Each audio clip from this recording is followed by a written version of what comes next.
O'rtoqlar, hammaga salom. Sizlar bilan Aida Taro.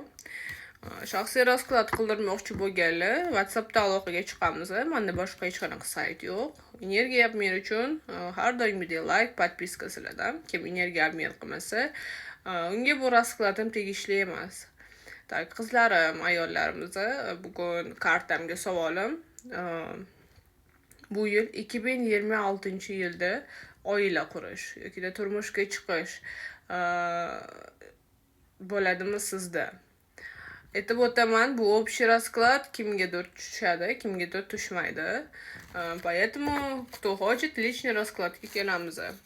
Hech narsa aytish shart emas, butun fokusingiz o'zingizda bo'lsin, chunki bu ochilim sizga bo'lyapti.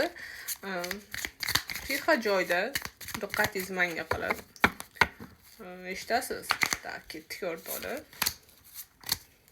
Har doimgidek qisqa va lo'nda qilib aytishga harakat qilaman. Tak o'rtoqlar, orada savol bersam, kommentariyada javob berib ketinglar. Bekorga bermayman. Aha.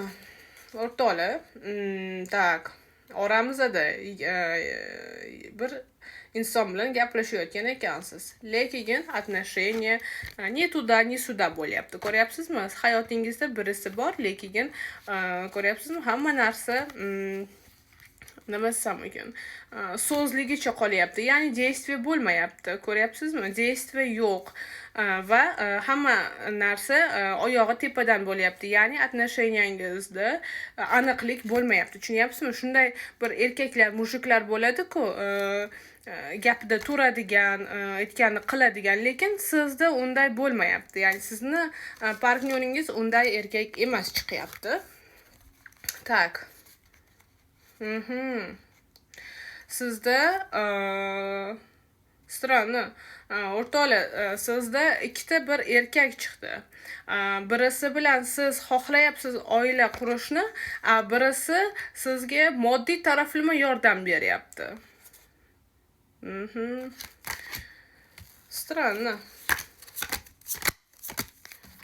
Lekin siz o'ylagan narsalar bo'lmaydi. Ko'ryapsizmi? Siz o'ylagan narsalar bo'lmaydi. Yo'q. Yo'q, hammasi vaqtinchalik.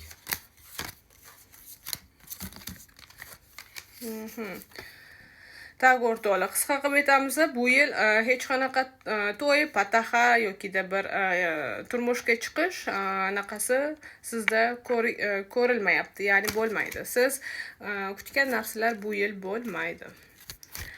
O'rtoqlar, sog' bo'lamiz, salomat bo'lamiz.